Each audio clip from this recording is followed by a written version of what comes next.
Paris, 1941. A woman in a sequined gown steps onto a stage at the Théâtre des Champs-Élysées. The spotlight catches the crystals on her dress and throws diamonds of light across the ceiling. The crowd erupts before she even opens her mouth. Applause thunders through the theater. German officers in the front row lean forward in their seats, champagne glasses paused halfway to their lips, eyes fixed, absolutely transfixed on the most famous entertainer in all of France. She smiles that megawatt smile that's been plastered on posters from Montmartre to Monaco.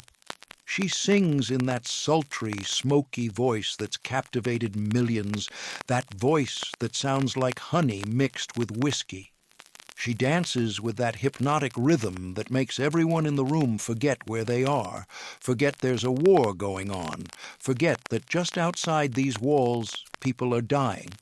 And while they're watching her shimmer under the spotlight, mesmerized by every move, every turn of her hip, she's watching them, listening to their conversations during intermission as they stand near her dressing room door, memorizing which officers are sitting together, which ones arrive with briefcases they won't let out of their sight, taking mental notes of which Nazi bigwigs are cozying up to which French collaborators. Because hidden in her dressing room, tucked inside the pages of her sheet music, folded carefully between the staves and notes of J'ai deux amours, are diagrams of German troop positions, details of U-boat movements, and names of Nazi collaborators who need to be dealt with. Her name is Josephine Baker. She's 35 years old. She's the biggest star in Europe. And the Nazis sitting 20 feet away, clapping for her, cheering for her, throwing roses onto the stage. They have absolutely no idea that the woman making them laugh, the woman they're fantasizing about, is about to help destroy them. This is the story of an American girl from the slums of St. Louis who became the most famous black woman in Europe.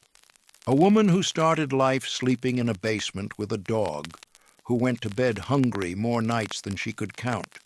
A woman who danced half-naked in a banana skirt at the Folies Bergère and became an international symbol of liberation and freedom, whose image was reproduced on everything from perfume bottles to cigarette cases.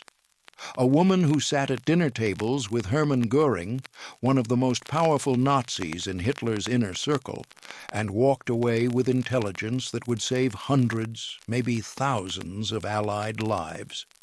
A woman who smuggled secret messages written in invisible ink on her sheet music right past border guards who were too busy asking for autographs to notice they were letting classified military intelligence slip through their fingers. A woman who risked everything she had built over 15 years in Europe, her fame, her fortune, her château, her life, not for the country she was born in, but for the country that accepted her when her own would not, for the country that let her walk into any restaurant and sit wherever she wanted. This is the story of Josephine Baker, the spy they never saw coming, the weapon hiding in plain sight, the most dangerous woman the Nazis never suspected. Now, I know exactly what you're thinking right now. A celebrity spy? Sounds like something cooked up by Ian Fleming, right? Sounds like a James Bond plot. Too Hollywood, too convenient. But here's the thing, and this is what makes this story so absolutely incredible, so perfectly ironic. She was the perfect spy, precisely because she was so impossibly famous. Think about it. Nobody, and I mean nobody, suspected the woman standing center stage under a 1,000-watt spotlight could simultaneously be working in the shadows. Nobody thought the entertainer who was on magazine covers, whose face was on posters all over Paris, whose name was in lights, could possibly be gathering intelligence for the French resistance. It was the perfect cover, the perfect disguise, because it wasn't a disguise at all. It was just her life. And that's exactly what made her so dangerous. The Nazis never saw her coming because they were too busy watching her dance. So stick with me here, because what you're about to hear is one of the most remarkable, most unbelievable, most inspiring stories of World War II. And I guarantee you, I absolutely guarantee you, you've never heard it told like this before. You might think you know Josephine Baker. You don't, not until you hear this. Josephine Baker was born Frida Josephine McDonald on June 3, 1906, in St. Louis, Missouri. And let me tell you something, her childhood was about as far from glamorous as you can get. We're talking poverty that most people today can't even imagine. She grew up in a shack, and I mean a literal shack, with a dirt floor that turned to mud when it rained. No running water, no electricity. An outhouse in the back that froze solid in winter. Her mother, Carrie McDonald, cleaned houses for white families, scrubbing floors on her hands and knees for pennies a day. Her father, Eddie Carson, was a drummer who played in vaudeville shows when he could find work. He left when Josephine was just a baby, disappeared one night, and never came back.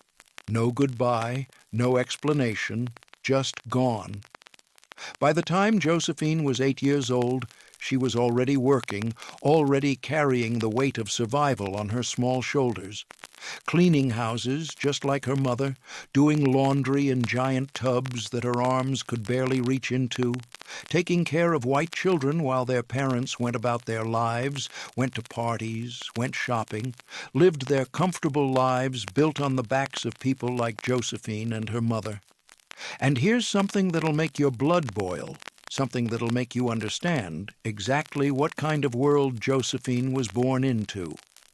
One of those families, the woman she worked for, a woman whose name history has mercifully forgotten, would burn Josephine's hands with hot water if she didn't wash the dishes right.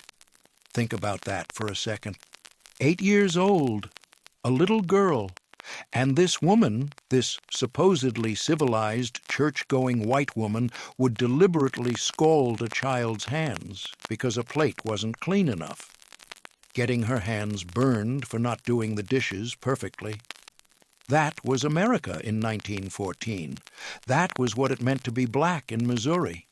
That was what it meant to be poor and powerless and the wrong color. Josephine slept in a basement with the family's dog, a mangy thing that had more status in that household than she did. Sometimes, and this is a detail that haunts me every time I think about it, sometimes the dog got fed before she did. She'd watch that family gather around their dining room table upstairs, hear the scrape of chairs, the clink of silverware, smell the food cooking, food piled high on their plates, roast chicken and potatoes and fresh bread with butter, while she got scraps, leftovers, scraped into a bowl like she was no better than the dog she slept next to. And you know what she learned from that? You know what lesson that little girl absorbed? She learned that in America, no matter how hard you worked, no matter how good you were, no matter how much you smiled or tried or hoped, your skin color was all that mattered. That lesson stayed with her forever. It shaped everything she became. But Josephine had something inside her that wouldn't break. Couldn't break no matter how hard the world tried. She had rhythm in her bones. She had energy that couldn't be contained. She could dance. And when she danced, for just a few precious minutes, she wasn't a poor black girl in St. Louis. She wasn't the child sleeping in a basement. She wasn't the girl with burned hands washing dishes. She was free. She was somebody. She was herself. She'd dance on street corners for pennies, her feet flying across the pavement, her whole body moving like it was plugged into some invisible electric current. People would stop and watch, couldn't help themselves. White people would toss her coins, sometimes smiling, sometimes not, but always watching. Because even then, even as a child, Josephine had something, a spark, a magnetism, something that made you unable to look away. She'd sneak into vaudeville shows through back doors and side windows, hide in the shadows at the back of the theater, and watch from the darkness, her eyes wide, memorizing every move, every step, every gesture. The comedians with their pratfalls and crossed eyes, the dancers with their synchronized routines, the singers who could hold a note so long it made your chest ache. She absorbed it all like a sponge, teaching herself, training herself, preparing herself for a life she couldn't even imagine yet, but somehow knew was waiting for her. By the time she was 13, she'd had enough. Enough of the beatings, enough of the hunger, enough of sleeping in basements and eating scraps. She ran away from home and joined a traveling performance troupe that was passing through St. Louis. She lied about her age, told them she was 16, made herself taller, made her voice deeper. They believed her, or maybe they didn't care. Either way, she was gone. Packed up her few belongings in a cloth bag and left that basement, left that dog, left that life behind, and never looked back. For the next few years, Josephine bounced around, dancing in black theater circuits, working her way from St. Louis to Philadelphia to New York City. She danced in chorus lines. She danced in all-black revues. And she was good, really good. But America in the 1920s had a ceiling for black performers. You could dance, you could sing, you could make white audiences laugh, but you'd always be in the chorus line, always in the back, always less than. Then, in 1925, something happened that changed her life forever. A producer named Caroline Dudley Reagan was putting together an all-black revue called La Revue Nègre to take to Paris. She needed dancers. Someone told her about this kid from St. Louis who could cross her eyes, make funny faces, and move like nobody else. Caroline hired her on the spot. Josephine Baker, 19 years old, got on a ship to France. She had no idea she was never really coming back. Paris in 1925 was a different world. Let me paint this picture for you because you need to understand what this must have felt like for a girl from St. Louis who'd spent her entire life, every single day of her 19 years, being treated like she was less than human, like she was something dirty, something shameful, something that should stay in the shadows and be grateful for scraps. She steps off that ship at Le Havre, takes her first breath of French air, and something is different.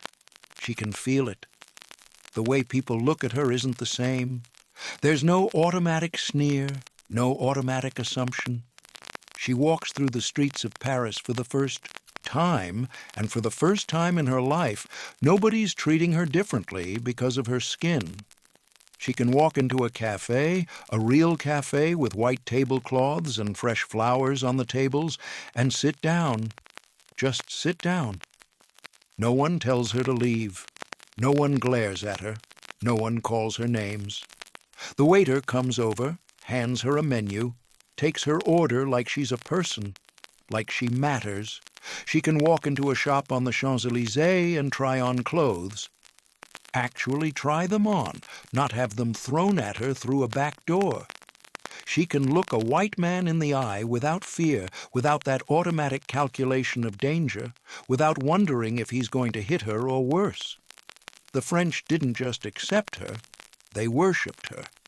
On October 2nd, 1925, Josephine Baker performed at the Théâtre des Champs-Élysées for the first time. She was 19 years old, terrified, exhilarated, and about to change her life forever. She came out wearing nothing but a skirt made of 16 bananas and some strings of beads. That's it, bananas and beads and a smile. Her body was on full display, moving in ways that Paris had never seen before.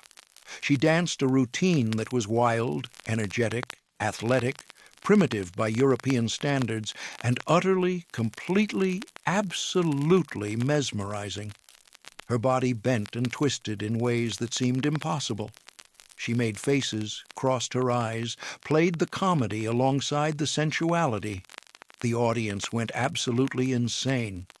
Overnight, literally overnight, Josephine Baker became the most famous woman in Paris, the most talked about, most photographed, most desired woman in all of France. Now, was the act problematic? By today's standards, absolutely. It played into stereotypes about black people being exotic, primitive, closer to nature. It was designed to shock bourgeois sensibilities. It objectified her body. We can acknowledge all of that. But here's the thing, and this is what people miss when they judge Josephine from a distance of 100 years. Josephine understood exactly what she was doing. She wasn't some naive girl being exploited. She was a survivor, a strategist, a woman who'd learned from the age of 8 that the world was going to use her no matter what, so she might as well use it right back. They wanted to see something wild and primitive? Fine. She'd give them wild and primitive. She'd give it to them so hard, so over the top, so completely that it became art, became satire, became commentary. And while they were watching the banana skirt, while they were laughing and applauding and talking about how exotic and fascinating she was studying them, learning how power worked in this new world, learning how to use her image as a weapon, learning that if you control your own objectification, if you lean into it so hard that it becomes performance rather than exploitation, you take away some of its power to hurt you. Within a year, she was everywhere. Posters of Josephine plastered across Paris, her image, reproduced 1,000,000 times over. Songs written about her, La Baker and Josephine playing in every club, fashion designers begging her to wear their clothes, offering her gowns for free just for the publicity. Perfume companies wanted to put her face on their bottles. She became the highest-paid entertainer in Europe. The highest paid, folks, more than any white performer, more than any man. She bought a Château, Les Milandes in the Dordogne, a magnificent estate with towers and gardens. She adopted a pet cheetah named Chiquita that she'd walk through Paris on a diamond-studded leash. Because why not? Why not be as over-the-top and fabulous as possible? Why not show everyone in America exactly what they'd thrown away? She was living a life that would have been impossible, absolutely unthinkable in America. And she knew it. Every moment of every day, she knew it. In 1937, Josephine became a French citizen, not just a resident with papers, not just a performer with a work visa, a sole citizen. France was her country now. She renounced her American citizenship, went through all the official channels, stood before French officials and swore her allegiance to the French Republic. When asked why, when reporters pressed her about turning her back on her birth country, she said, "France made me what I am. I will be grateful forever." And she meant it. She meant every word. France had given her something America never could, never would. Dignity, respect, freedom, humanity, the ability to walk down a street without fear, the ability to be judged by her talent instead of her skin color. That's worth more than all the money in the world. And when France needed her, when France called on her to give back, she didn't hesitate. Not for a second. September 3rd, 1939. France and Britain declared war on Nazi Germany after Hitler invaded Poland. The world was about to burn, and everyone knew it. Most entertainers fled. The Americans like Hemingway and F. Scott Fitzgerald, the whole expatriate crowd of writers and artists who'd been living the high life in Paris for years, they packed up and left, got on ships, and headed back to safety. But Josephine? She stayed. When friends urged her to go back to America, told her she was crazy to stay in a country that was about to be invaded, that was about to become a battlefield, she said something that tells you everything you need to know about her character. She said, "France made me what I am. The Parisians gave me everything. I am ready, Captain, to give them my life. You can use me in any way you like." That's not just talk, folks. That's not a celebrity making a bold statement for the cameras. That's the kind of loyalty you don't see anymore. The kind of loyalty that came from a place deep inside, from that little girl in St. Louis who finally found a place that treated her like a human being. From a woman who remembered what it felt like to be rejected by your own country and accepted by strangers. And she was about to prove just how far she was willing to go. She was about to risk everything, literally everything, to pay back that debt. A man named Jacques Abté approached her in late 1939. He was an officer in French military intelligence, the 12e Bureau. He'd been watching Josephine not because he suspected her of anything, but because he saw what she could do. She had access to parties, to embassy dinners, to social gatherings where German officials and Italian officers would let their guard down. She could go places no spy could ever infiltrate. She was too famous to be suspicious, too glamorous to be a threat. Abté asked her a simple question. Would you be willing to help France? Josephine didn't ask what kind of help. She didn't ask about the risks. She just said yes. And just like that, one of the most famous women in the world became a spy. Before we go any further, let me ask you something. If you're enjoying this story, if you're learning something you didn't know before, do me a favor and hit that subscribe button. I know, everybody asks for that, but here's why it matters. Channels like this one, we're not backed by big networks or corporate money. We survive because people like you, people who care about real history, decide to support us. And when you subscribe, you're telling YouTube, hey, this content matters. Show it to more people. So if you think stories like Josephine Baker's deserve to be told, if you think we need to remember these heroes, just click that button. It takes 2 seconds, and it makes a real difference. All right, let's keep going. So Josephine said yes. But what did that actually mean? What does a celebrity spy do? Well, here's where it gets fascinating. Her job wasn't to sneak around in a trench coat with a secret camera. Her job was to keep doing exactly what she was already doing, being Josephine Baker. She kept performing, kept going to parties, kept being fabulous.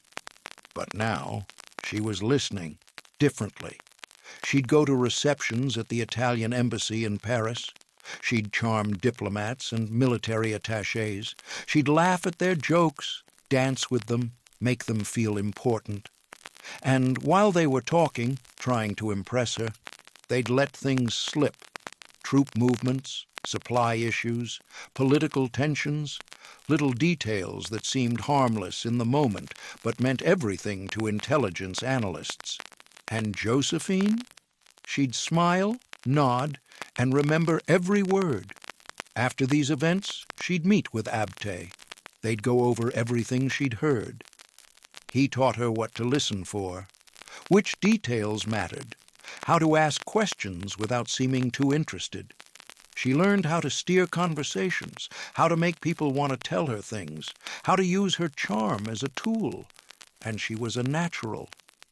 People wanted to impress her. They wanted to be close to her. They wanted to tell the famous Josephine Baker their secrets. But it wasn't just listening. Josephine became a courier. Here's how it worked. She'd travel, sometimes to Portugal, sometimes to other neutral countries, always under the guise of performing. She was a celebrity. Nobody questioned why Josephine Baker was traveling.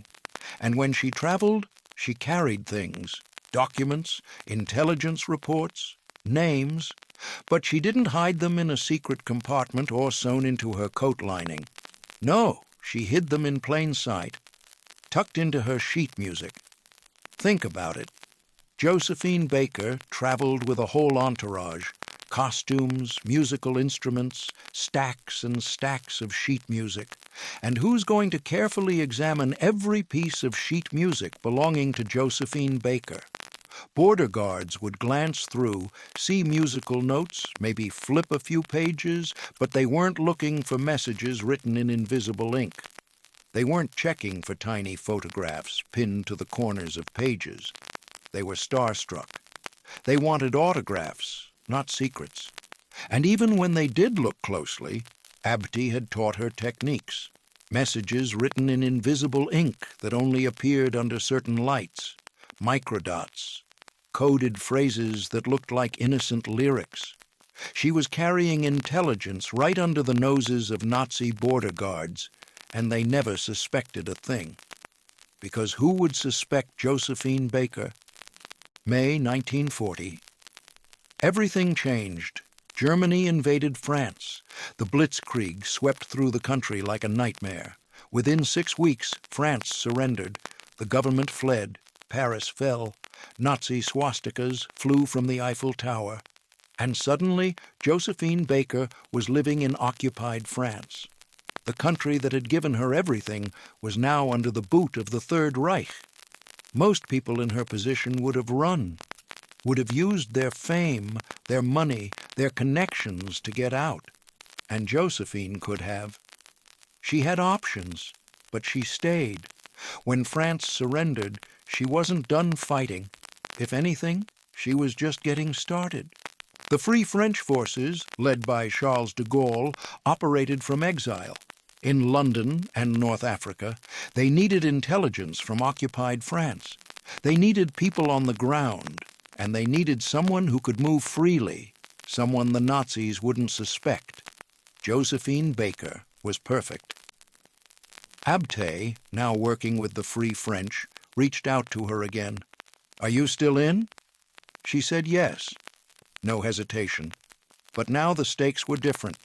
Before, she was gathering intelligence in peacetime. Now, if she was caught, she'd be executed. No trial, no publicity. Just a bullet in the back of the head and an unmarked grave. She knew this. She accepted it. France had saved her life once. Now she'd risk hers to save France. Josephine moved to her château in the Dordogne region of southern France, away from the occupied zone. But she didn't hide there. She used it. Her château became a safe house. She hid Jewish refugees there, people fleeing the Nazi roundups. She hid resistance fighters. She hid weapons. Anyone who needed help, Josephine opened her doors, and when the local Vichy authorities or German patrols came around, she'd smile, offer them champagne, play the harmless celebrity. They never suspected what was happening under their noses. She kept traveling, too. In late 1940, she went to Lisbon, Portugal. Neutral territory, a hub of espionage where agents from every country in the war mingled, traded secrets, and pretended not to know what everyone else was doing.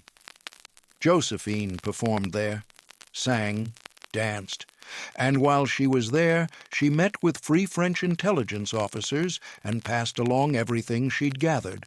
Then she went to North Africa, Morocco, Algeria, Tunisia, again traveling as an entertainer. She performed for French colonial troops, for Allied soldiers, for anyone who wanted to see the legendary Josephine Baker. And everywhere she went, she was gathering intelligence, listening, observing, reporting back. She was one of the most important intelligence assets the Free French had, and hardly anyone knew it. One of her most valuable contributions was information about Axis activities in North Africa. Remember, this was before Operation Torch, before the Allies invaded North Africa in 1942. Intelligence about German positions, Italian troop strengths, Vichy French defenses, all of that was critical for planning the invasion. And Josephine was gathering it.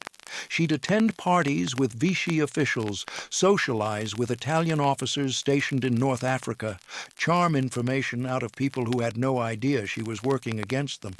And here's something that'll blow your mind. Something that shows you exactly what kind of person Josephine Baker was.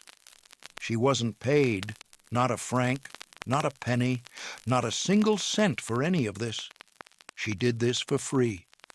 She risked her life, traveled thousands of miles, spent months away from home, put herself in constant danger, and never asked for compensation. She funded her own operations with money from her performances, used her fame and her fortune to fight the Nazis, and never asked for anything in return.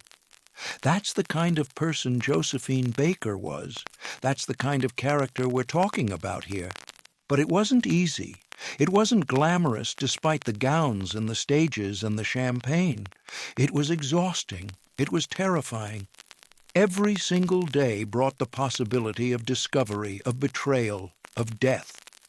There were close calls, moments when everything almost came apart, times when German officers looked at her just a little too long, with eyes that seemed suspicious instead of admiring. Times when border guards took too much interest in her luggage, asked too many questions, flipped through her papers with more attention than she was comfortable with. Times when she wondered if this was the moment they'd figure it out, if this was when her luck ran out. But she never broke, never panicked. She'd just smile that famous smile, sign an autograph, make a joke, flirt a little, and keep moving, keep breathing, keep playing the role. In 1941, Josephine got sick. Really sick. She contracted a serious infection that required surgery, and then complications set in. She spent nearly 2 years in and out of hospitals in North Africa, close to death multiple times. For 18 months, she was so ill that rumors spread that she'd died. Newspapers ran obituaries. People mourned her. But Josephine wasn't dead.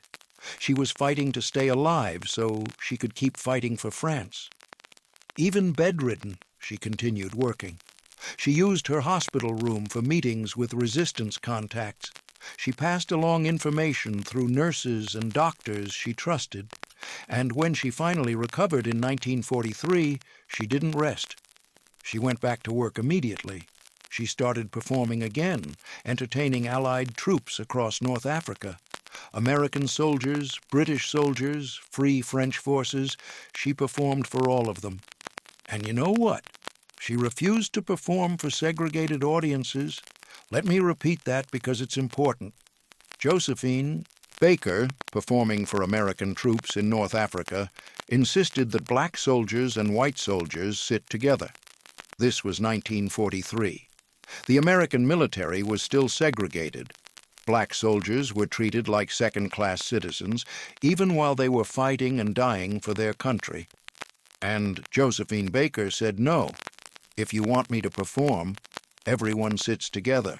And they did, because Josephine Baker had that kind of power. Can you imagine what that must have meant to those black soldiers? To see this famous woman, this American woman who'd found success and respect in Europe, refusing to let them be treated as less than?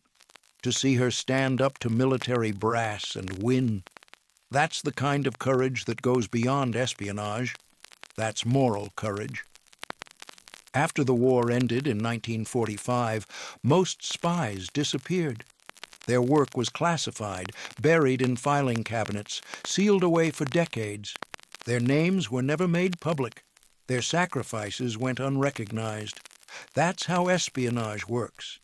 You do the most important work in the world and nobody knows. But Josephine's contributions couldn't be completely hidden. Too many people knew. Too many officers had worked with her. Too much had been achieved through her intelligence for it to just disappear. In 1946, the French government awarded her the Croix de Guerre, the War Cross, for her work with the resistance. It's a military decoration given for heroism. They gave it to Josephine Baker, the entertainer, the dancer, the woman in the sequined gown. They pinned it to her chest and said, "You helped save France." In 1961, she was made a Chevalier of the Légion d'honneur, Knight of the Legion of Honor, by Charles de Gaulle himself. De Gaulle, the man who'd led the Free French, who'd refused to surrender, who'd fought from exile to liberate his country. He looked Josephine Baker in the eye and honored her. These weren't just ceremonial honors, feel-good medals given to celebrities for show. They were recognition of real, dangerous, vital work that helped win the war, work that saved lives, work that mattered. Now here's where I need to talk about something that doesn't sit well with a lot of people, but it's important. When Josephine returned to the United States to perform in the 1950s, she was still treated like a second-class citizen. Hotels wouldn't give her rooms. Restaurants wouldn't serve her. This was the woman who'd risked her life fighting Nazis, who'd been decorated by the French government, who was considered royalty in Europe. And in her own country, she couldn't get a table at a restaurant. That's America in the 1950s, folks. And before anyone says, well, that was a long time ago, remember this. There are people alive today who remember those days. Your generation saw this. You lived through this. Some of you fought in that war, came home, and watched as the country you'd bled for still treated people like Josephine Baker as less than human. That's not ancient history. That's yesterday. But Josephine didn't let it break her. She used her platform to fight back. She became active in the American civil rights movement. She stood alongside Martin Luther King, Jr. She participated in the March on Washington in 1963, and she was the only woman who spoke at that march. She wore her Free French uniform, her medals pinned to her chest, and she told the crowd about the France she'd fought for, a France that judged her by her character, not her color. She challenged America to be better, to live up to its own ideals. Now, you might be wondering, why am I telling you all this? What does this have to do with World War II espionage? Everything. Because Josephine Baker's story isn't just about spying. It's about dignity. It's about loyalty. It's about someone who gave everything for a country that wasn't even hers by birth, simply because that country had treated her like a human being. And it's about how the country she was born in, the country that prided itself on freedom and equality, failed her again and again.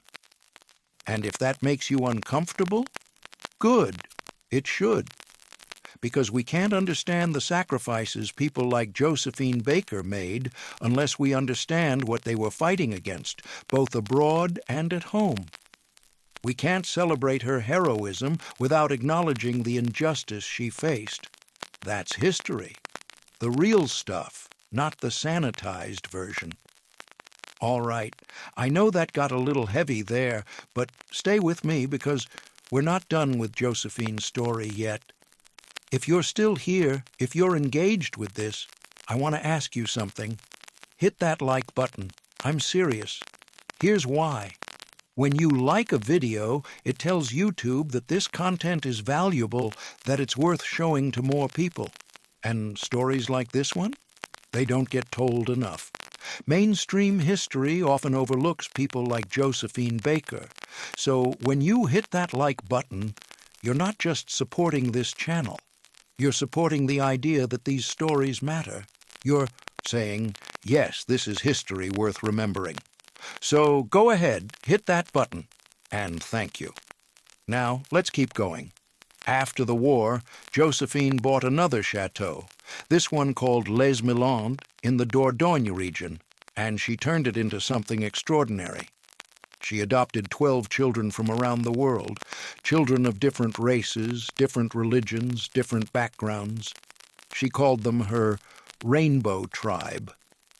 She wanted to prove that people from all over the world could live together in harmony. It was her vision of what the world should be. She raised those kids in that chateau, gave them education, love, stability, everything she'd never had as a child. She wanted to create a living example of unity. And for a while, it worked. The chateau became famous. People visited from all over the world to see Josephine and her Rainbow Tribe. But it was expensive, incredibly expensive. Josephine poured all her money into it, and eventually the money ran out. By the late 1960s. Josephine was in debt, serious debt. She'd spent everything on her children and her vision of a better world. The Château was foreclosed on. She and her children were evicted. It was Princess Grace of Monaco, formerly the American actress Grace Kelly, who helped her. Grace bought Josephine a villa in Monaco and made sure she had enough money to support her family. Even at the end, Josephine was relying on the kindness of others because she'd given everything away. But she never stopped performing. Even in her 60s, she was still on stage. In 1973, she made a comeback at the Bobino Theatre in Paris. The show was a triumph. Sold out every night. Critics raved. At 67 years old, Josephine Baker proved she still had it. She performed her final show on April 10th, 1975. It was a celebration of her 50 years in show business. The audience gave her a standing ovation that lasted 15 minutes. 2 days later, on April 12, 1975, Josephine Baker suffered a cerebral hemorrhage. She slipped into a coma and died. She was 68 years old. France gave her a funeral with full military honors. She was the first American-born woman to receive a French military funeral. 20,000 people lined the streets of Paris to watch her coffin pass by. She was buried in Monaco, dressed in her Free French uniform, her medals pinned to her chest. For decades, that's where her story ended. Buried in Monaco, remembered in France, largely forgotten in America.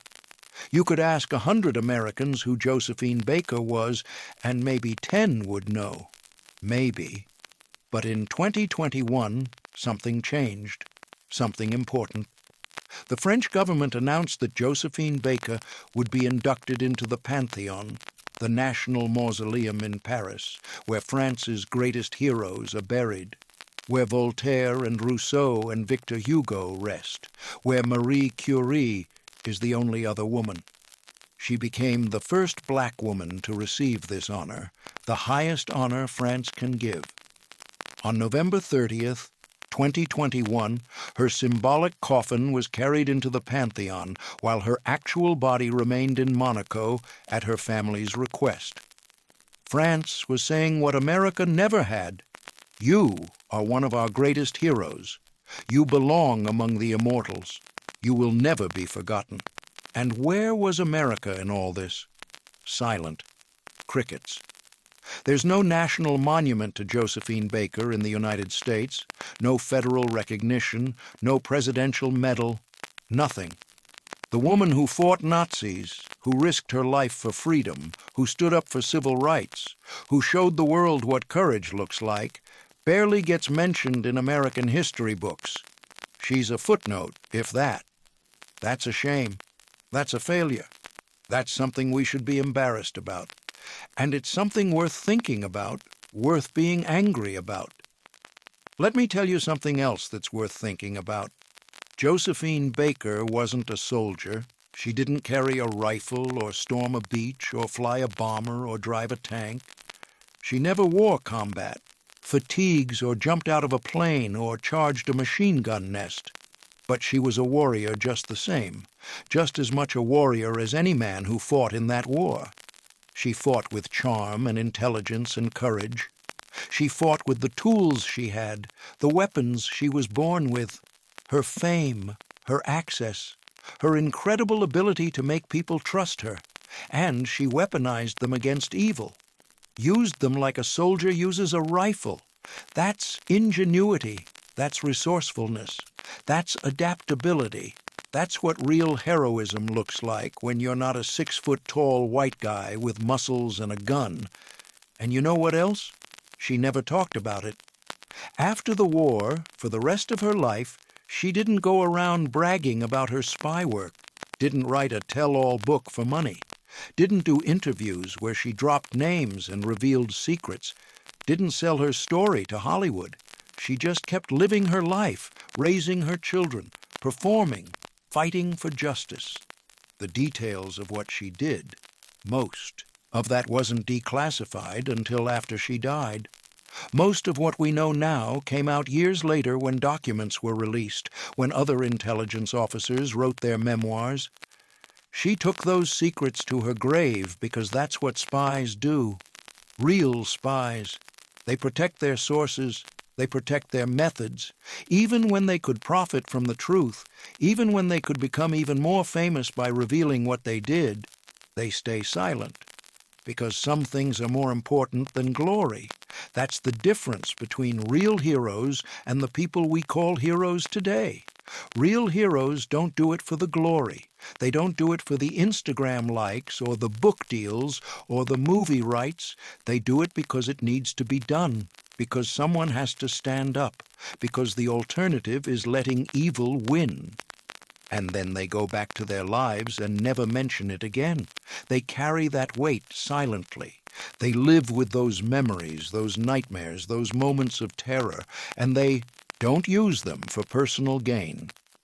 Josephine Baker is a perfect example of that kind of quiet heroism, the kind that doesn't seek recognition, the kind that just does the work and moves on. Now, let's talk about what made her so effective as a spy.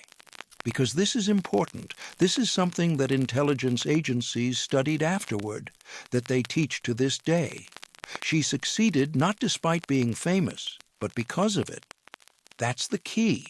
That's what makes her story so brilliant from a tradecraft perspective. In the world of espionage, there's a concept called legend, your cover story, your false identity, the persona you present to the world. For most spies, creating a convincing legend is the hardest part of the job.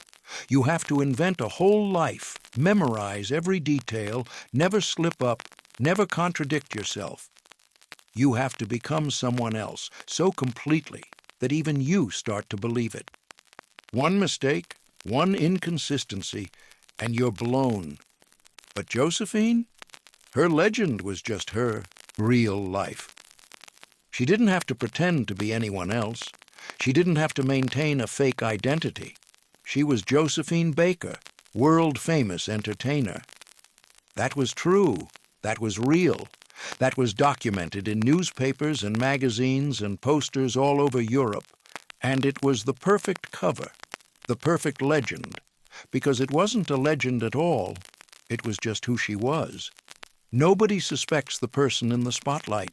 It goes against every instinct. Nobody thinks the woman on stage, the woman whose face is on magazine covers, whose name is in lights, could be working for intelligence services. Why would she? She's too visible. She's too recognizable. Everyone knows her. She'd be terrible as a spy. You need someone invisible, someone who can blend into crowds, disappear into shadows. That's what everyone thinks. Except that's exactly what made her great. Her visibility meant access. Doors opened for her that would never open for a trained intelligence officer. Party invitations, embassy, receptions, private dinners, social gatherings where the powerful let their guard down. And her fame meant that even when people saw her in places she maybe shouldn't be, places that might raise questions for anyone else, they had a ready explanation. Oh, that's just Josephine Baker. She goes everywhere. She knows everyone. Of course she's here. That's what famous people do. And there's another element that we need to talk about, even though it makes people uncomfortable. Gender. The Nazis, like most militaries at the time, like most people at the time, if we're being honest, didn't take women seriously as threats. A woman was either a potential conquest or a harmless decoration, either someone to seduce or someone to ignore. They didn't see women as dangerous. They didn't see women as capable of the kind of strategic thinking required for espionage. So when Josephine Baker showed up at a party, when she laughed and danced and charmed everyone in the room, German officers saw a beautiful, entertaining woman. They saw exactly what they expected to see. They didn't see an intelligence operative because their own prejudice, their own assumption that women couldn't be threats, made them vulnerable.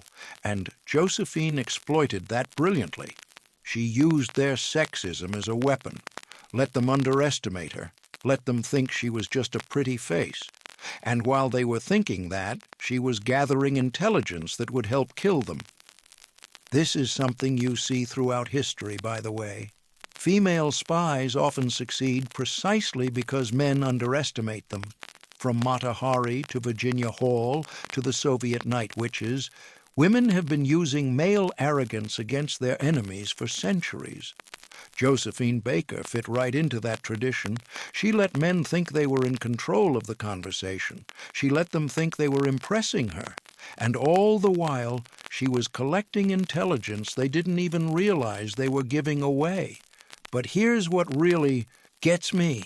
Here's what I think about late at night when I'm going through these stories, when I'm reading the documents and the memoirs and trying to understand what these people went through.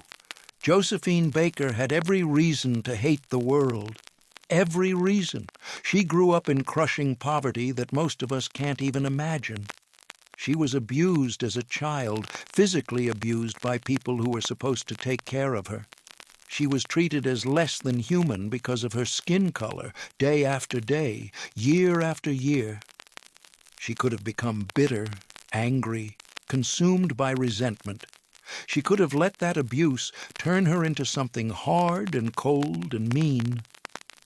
No one would have blamed her. We'd understand if she'd become vindictive, if she'd spent her life trying to hurt the people who hurt her, trying to burn down the system that tried to break her. But instead, she chose to fight for a better world. She chose to risk her life not for revenge, but for justice. Not to destroy, but to protect.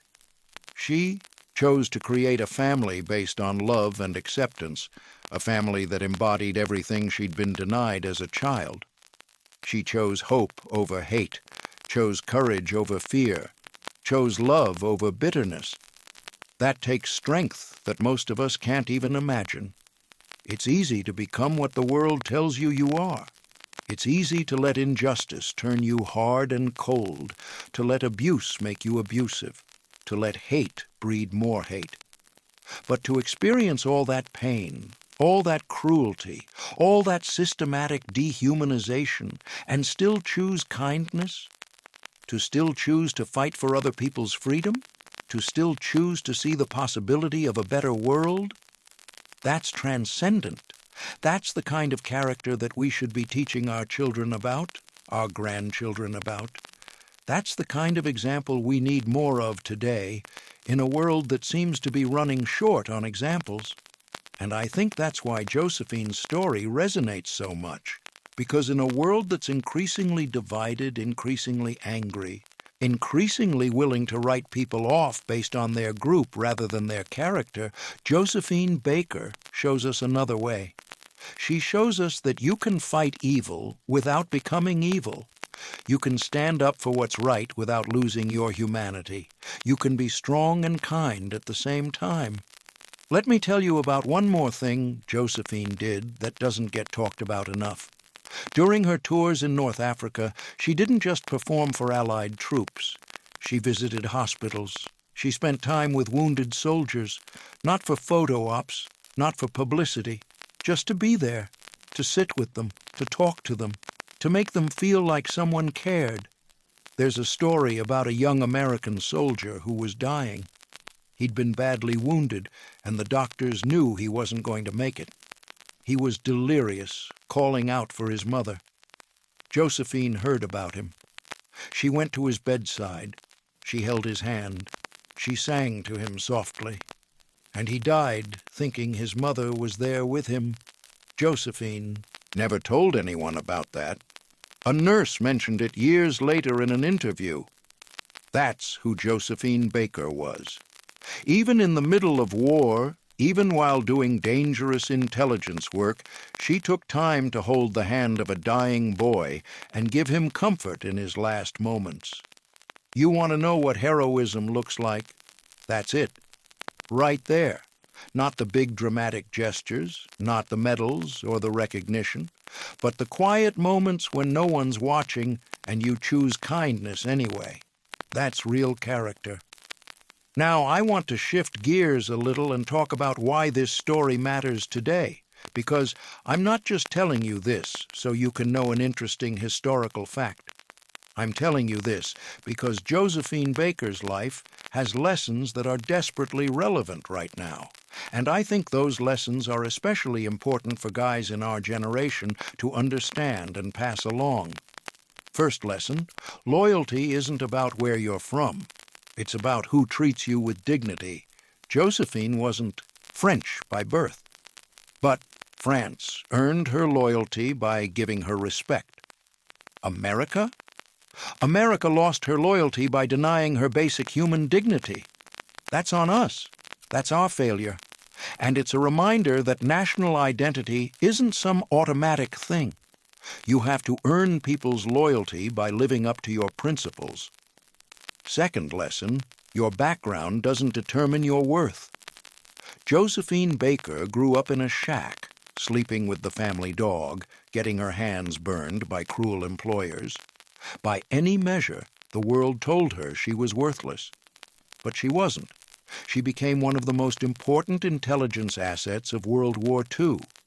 She became a symbol of resistance. She became a voice for justice. Never, ever count someone out based on where they started. Third lesson, fame and influence can be used for good.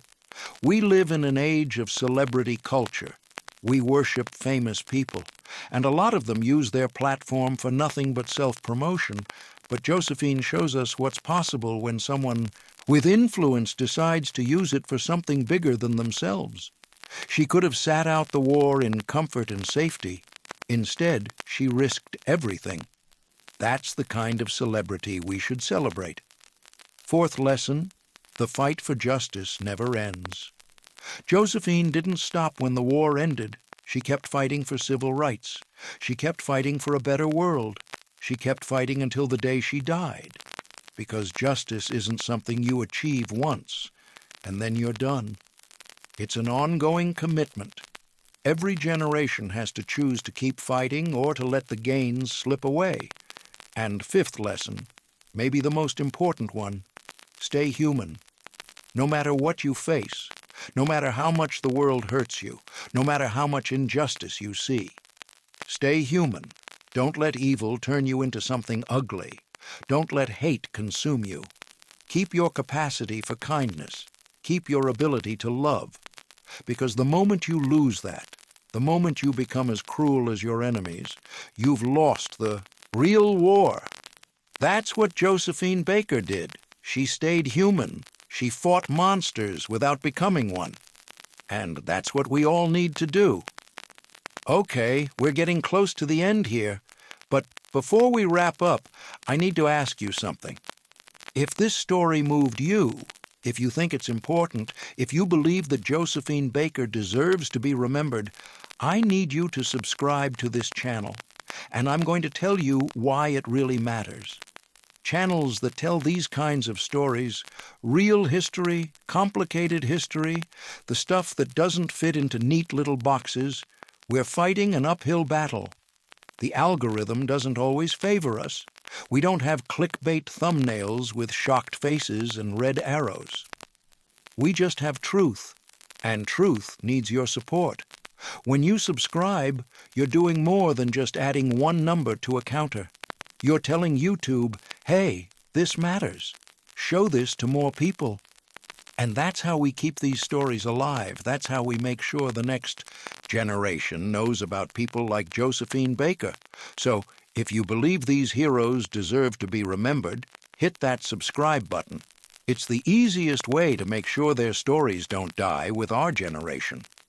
All right, let's finish this. Josephine Baker lived for 68 years. She started life as Frida Josephine MacDonald, a poor black girl in St. Louis with no future. She became Josephine Baker, the most famous entertainer in Europe, a spy for the French resistance, a decorated war hero, a civil rights activist, and a mother to 12 children from around the world. She reinvented herself again and again. She refused to accept the limitations the world tried to place on her. And yet, for most of her life, her own country barely acknowledged her. When she died in 1975, America yawned and moved on.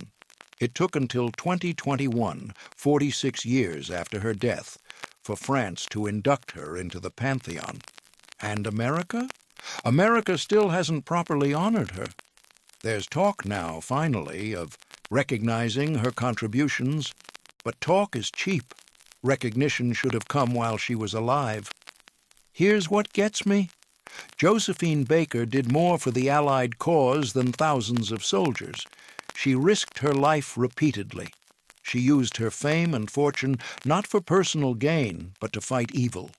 She embodied the best of what we claim to value: courage, sacrifice, integrity, compassion. And yet she died without the recognition she deserved. Why? Because she was black. Because she was a woman. Because she made powerful people uncomfortable by pointing out their hypocrisy. That's the part of this story that should make us angry. Not angry at Josephine, angry at ourselves, angry at a system that elevates mediocre men while ignoring extraordinary women. Angry at a culture that celebrates the right kind of heroes and ignores the complicated ones. Josephine Baker doesn't fit the neat narrative we like to tell about World War II. She's not a white guy from Kansas who stormed Omaha Beach, so she gets left out. That's wrong, and we need to do better. But here's the thing. Josephine didn't do it for recognition. She did it because it was right. She did it because France had given her dignity, and she was going to repay that debt. She did it because when you see evil, you don't look away. You fight. Even if no one ever thanks you, even if history forgets your name, you fight because that's what decent people do. And that's the example she left us. That's the challenge she left us. Are we willing to fight for what's right even when it's hard, even when it's dangerous, even when no one will thank us? Are we willing to stay human in a world that often rewards cruelty? Are we willing to choose hope when despair would be easier? Josephine Baker answered yes to all those questions. Every day of her life, she answered yes. She chose to fight. She chose to hope. She chose to love. And the world is better because she did. You know what I think about sometimes? I think about that little girl in St. Louis, sleeping in a basement with a dog, hands burned from scalding water, believing she was worthless. And I think about the woman she became, the woman who danced for presidents and kings, the woman who outfoxed Nazi intelligence, the woman who refused to perform for segregated audiences, the woman who adopted 12 children to prove the world could be better. The distance between those two people, between that little girl and that woman, that distance is staggering. And what made the difference? Determination, courage, talent, yes, but mostly the refusal to accept the world's judgment, the refusal to be limited by other people's expectations, the audacity to believe she deserved better, and then the generosity, once she achieved success, to use it to help others. That's a life well lived. That's a life that mattered. Josephine Baker left the world better than she found it. How many of us can say that? How many of us will leave that kind of legacy? I started this video by asking if you wanted to hear about a celebrity spy, someone who used fame to fight Nazis, and I hope I delivered on that promise, but I hope I gave you more than that too. I hope I gave you a story about resilience and courage and the power of one person to make a difference. I hope I gave you a reason to believe that even in the darkest times, even when evil seems overwhelming, individual acts of heroism matter. They add up. They change the world. Josephine Baker wasn't perfect. She played into stereotypes early in her career. She made mistakes. She struggled financially. She couldn't save her Château. She couldn't even save all her relationships with her children. Some of them had complicated feelings about their upbringing. But perfection isn't the standard. The standard is, did you try? Did you fight? Did you give a damn? And by that measure, Josephine Baker passed with flying colors. She tried. God, how she tried. She fought for a better world every single day of her life. And she cared about refugees, about soldiers, about children who needed homes, about black Americans who deserved dignity, about France, about justice. She cared so much that it must have hurt, and she kept caring anyway. That's the kind of person we need to remember. That's the kind of person we need to teach our grandchildren about. Not just because she was a spy, though that's pretty cool, but because she was human in the fullest sense of the word. Complex, flawed, brave, kind, angry at injustice, filled with hope, real. Here's my final question for you. What are you going to do with this story? Are you going to watch this video and then forget about it by tomorrow? Or are you going to let it change something in you? Are you going to tell someone else about Josephine Baker? Are you going to think about what courage looks like in your own life? Are you going to choose to fight for something bigger than yourself? Because that's what Josephine would want. Not for you to feel sorry for her or to put her on some untouchable pedestal, but to be inspired, to act, to make the world a little bit better in whatever way you can. That's the real legacy of heroes. Not the medals or the monuments, but the ripple effect of inspiration that spreads from one person to another, generation after generation. Josephine Baker died in 1975, but her story isn't over. As long as we keep telling it, as long as we learn from it, as long as it inspires us to be better, she's still here, still fighting, still dancing, still refusing to accept injustice, and that's the greatest legacy anyone can leave, to live on through the actions of those who come after. So, last chance here. If this story meant something to you, if you're glad you spent this time learning about Josephine Baker, do two things for me. First, hit that subscribe button. Help us keep telling these stories. Second, and this is just as important, tell someone else about Josephine Baker. Tell your kids. Tell your grandkids. Tell a friend. Don't let her story die. Don't let her fade into obscurity. She deserves better than that. We all do. Thank you for listening to this story. Thank you for caring about history. Thank you for being the kind of person who wants to know the truth, even when it's complicated, even when it challenges comfortable narratives. That's how we honor heroes. Not by pretending they were perfect, but by knowing their whole story and celebrating their humanity. Josephine Baker was a dancer, a singer, an entertainer. She was also a spy, a resistance fighter, a civil rights activist, and a mother. She was brave and scared. She was glamorous and vulnerable. She was human. And she changed the world. Remember her name. Remember what she did. And if you can, try to live with even a fraction of her courage. That's all any of us can do. Try, fight, care, stay human. The Nazis thought she was just an entertainer. They were dead wrong. And by the time they realized it, Josephine Baker had already helped destroy them. That's the power of underestimating people. That's the danger of judging someone by their appearance instead of their character. And that's a lesson the world still hasn't fully learned. But maybe we will. Maybe one day we'll live in the world Josephine imagined, the world her rainbow tribe represented, a world where people are judged by who they are, not what they look like, a world where courage and kindness matter more than color or gender, a world where little girls sleeping in basements can grow up to be heroes. We're not there yet, but people like Josephine Baker showed us it's possible. She showed us the path. All we have to do is walk it, will we? That's up to us. Every generation has to answer that question for themselves. What are we going to choose? Fear or courage? Hate or love? Silence or action? Josephine Baker chose. She chose courage. She chose love. She chose action. And the world is better because of it. Now, it's our turn. Let's make her proud. Let's make sure her story and the stories of heroes like her never get forgotten. Let's pass them down. Let's learn from them. Let's be inspired by them. And let's build the world they dreamed of. That's how we honor the past. That's how we create a future worth living in. Josephine Baker, dancer, spy, hero, legend. She walked into Nazi parties wearing sequins and a smile, and she walked out with secrets that helped win the war.